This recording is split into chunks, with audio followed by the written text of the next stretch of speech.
What's up everyone, welcome to Workshop Rebuild. If you're new to my channel, this is where I take apart, clean, and reassemble machines to make them fully functional again. In today's episode, I'll be working on this Briggs Stratton 3 horsepower engine right here, which came off the Simplicity walk-behind tractor, which I'm currently working on. I'll leave a card up above so you can watch that video if you feel like it. So without further ado, let's dig into this engine.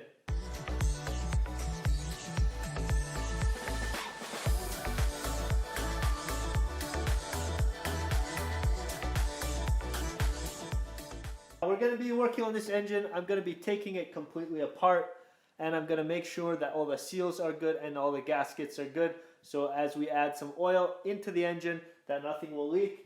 I did notice there's not any spark on the spark plug, so we're going to have a look at that as well. So let's dig into the first part of it.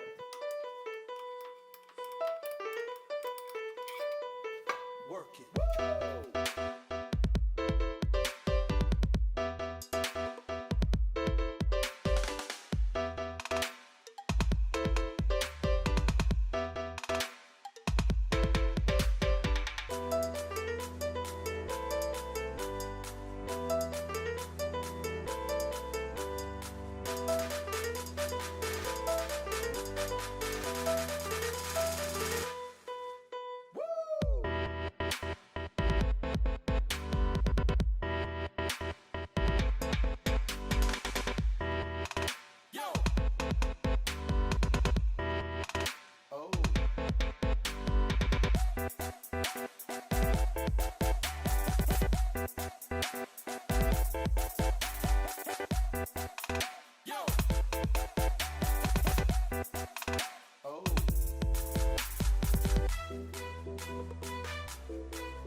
I got the first half of the engine disassembled, and this is how it looks like. I'm left with the fuel tank, the pull starter, I'm left with the air filter right here.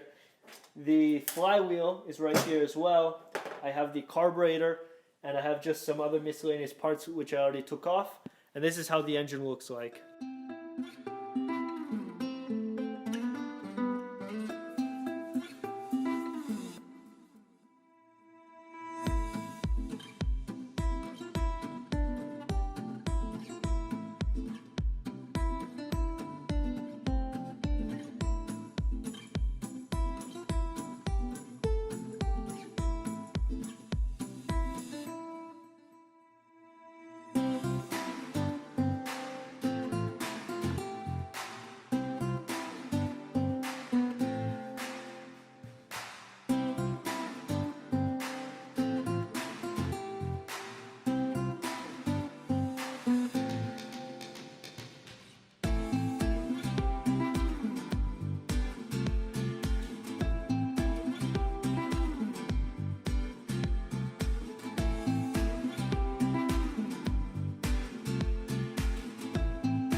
After I separated both halves of the engine block, I didn't realize that the battery died on me, and I already moved ahead and took out the crankshaft, camshaft, and piston and valves and so on.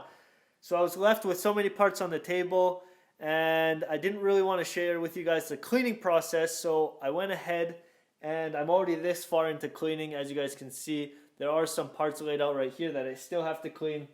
This is one half of the housing right here. The cylinder head is still over here. And over there I have the main block. In the far corner on the new workbench, I already have some cleaned parts like the flywheel and some of the sheet metal. I didn't really want to share with you guys the cleaning process on all these tiny parts from this 3 horsepower Briggs Stratton, so I'll share with you guys the assembly process on this engine once all the parts are clean, and then we'll decide what we're going to do with the gaskets and the seals before we assemble it, so stick around. Before I share with you guys the assembly process on the 3 horsepower Briggs Stratton, don't forget to hit the like button if you like the content you're seeing, and consider subscribing if you're new to my channel. It's been a couple days since I last touched this engine over here. I went through and cleaned all the parts. In the ultrasonic cleaner, everything seems to be very clean. The engine block right here cleaned up very, very well. I'll give you guys a close-up on all the parts that I have laid out right here from the 3 horsepower Briggs Stratton engine. And now I can look forward to the assembly of this engine. I did go ahead and get both seals ordered. I only received one seal, and I'll leave the seal dimensions down below in the description if any of you guys need it for a 3 horsepower Briggs Stratton. And the model number of this engine I'll leave down below so you guys can have a reference of that. So I have the first seal in the housing right here. That one fits super smooth. I don't go by Briggs & Stratton seals, or let's say if it would be a Bobcat or a John Deere, I don't go by the seal by the manufacturer. I buy the seal by the dimension of the seal. So you can go to any industrial shop and just order the seal if they have that dimension. If it's a double lip, a single lip, if it's a duster or something like that, you guys can just order the seal in general, and then that should work if it's the correct dimension. So I talked enough, and now I can look forward to the assembly on this 3 horsepower Briggs & Stratton engine for the Simplicity walk-behind tractor. On the main block right here, I already installed both valves, the intake and the exhaust. I lapped them in as well. I didn't want to show this on camera because I don't have the proper tools to push those springs, so it was kind of hard to actually show this area right here as I was putting the keepers in. So I went ahead and installed that. But next up, I'm going to be installing the crankshaft and the piston. After that, I will assemble the camshaft, which has the timing mark, and I'll align that to the timing gear on the crankshaft. So I'm going to go ahead and install the crankshaft right away so we can put that in. For that, I'm going to use this assembly lube right here. This is a very thin lube that turns into oil after running the engine a little bit, and I'm gonna add it to the bearing journal inside, and I'm gonna make sure that the seal that I pushed in before on the housing here is well lubricated as well. So with that done right there, I'm gonna add a little bit on the inside mating surface right here. And now I can go ahead and install the crankshaft. I want to make sure that the seal doesn't fold over as I push this crankshaft in. I'm going to just slowly work it in. And just like that, it's going to click in. I'm just going to turn it 360 degrees to make sure it's in there properly. So on the crankshaft, there is a timing mark right here. Usually the timing mark is close to a gear, just like this on the camshaft. But because there's a bearing right here and the gear is behind the bearing, they decided to put the timing mark on this face of the counterweight of the crankshaft right here. So I'm going to be aligning that with this dot right here on the camshaft. Okay. So I'm going to show you guys that right there. So the timing is from the dot on the camshaft to the dot on the crankshaft right here, and it has to be exactly in between the tooth of the camshaft, that dot on the crankshaft, and that's how you guys want it. So now when you turn it in one direction, that dot will go in between the teeth right there. I hope you guys can see that.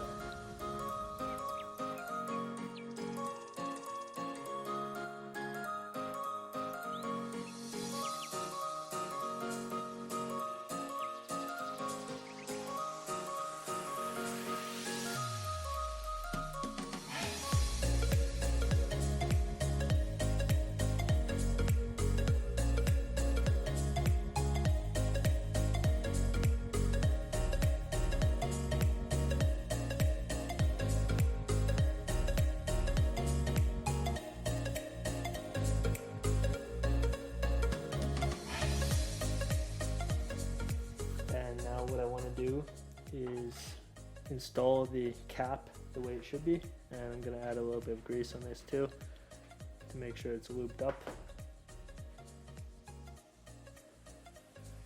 There is one tab on one side and the other side has a groove which has then two tabs. So technically you can't put this in any way you want. There's only one way it will go in. So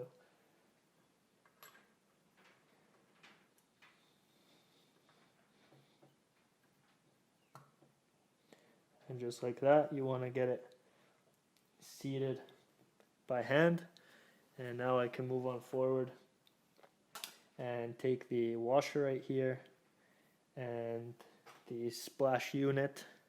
The splash unit will be in this position right here on the bottom bolt, and I'm going to make sure that this is underneath. The splash unit goes underneath the washer, because the washer will only wrap around the bolt that holds the connecting rod cap onto the connecting rod. So I'm going to grab one bolt right away, and I'm going to put it on like this, and this will be my bottom bolt right away.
I just finished installing the crankshaft, camshaft, tappets, piston and connecting rod, and everything is within the main block or the housing right now. I'll give you guys a quick little demo on how this turns around, and I'll show you guys that the intake and the exhaust do function. So there is no resistance on it as I turn it over, so everything is very smooth. That's good. Now we can move on to the cylinder head. And then after that, I can look forward to install the points and the flywheel. So let's dig into it.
I managed to get many parts assembled onto the engine block, and this is how it looks like right now.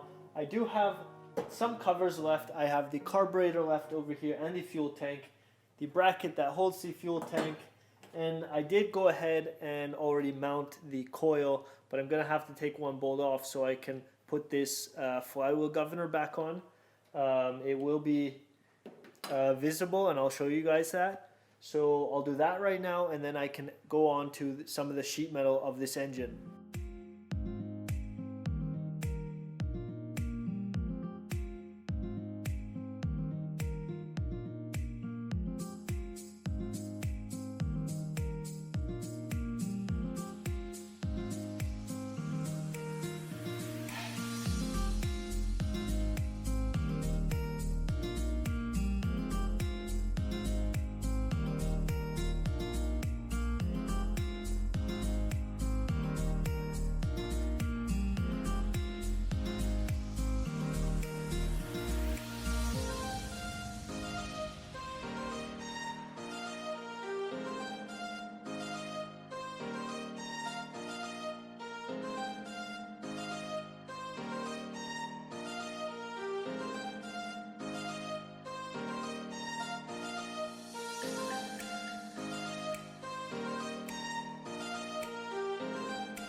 Outside here with the 3 horsepower Briggs Stratton engine for the Simplicity walk-behind tractor. I have it on 2 pieces of 2x6 bolted down. The only thing that is missing on this engine is one seal over here on the side of the pulley. So I might lose a little bit of oil as I start it up and just run it for a little bit. I don't have a throttle cable either, so I'm just going to activate it by hand and see how it goes. I didn't adjust anything yet, so I'm going to try to start it up and see what happens.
Okay, so I just got this engine starting for the first time. I was only activating with the choke lever over here. The throttle response was next to nothing, so I'm gonna have to see the spring and the governor setup right here. It's a little bit different to the more modern engines, so there's quite a bit of oil leaking on this side right here. It's just spraying out, so I don't want to overdo this engine and lose enough oil that I don't have any more inside. So it does run. Everything sounds really good. It seems like the valves are opening perfectly by holding my hand here on the exhaust. I do have to check this with the choke and the throttle, but other than that, I'm super satisfied with the engine rebuild, and hopefully I can put in the simplicity. I'll share with you guys that in a part 3 on this little series. It is a very small project, and I will have this in the small projects playlist, so I'll leave a card up above so you can watch the previous videos on all my small projects. So you guys heard it run for the first time. I have as well, and hopefully I can put this into the simplicity and have that tractor running here very soon. So stay tuned.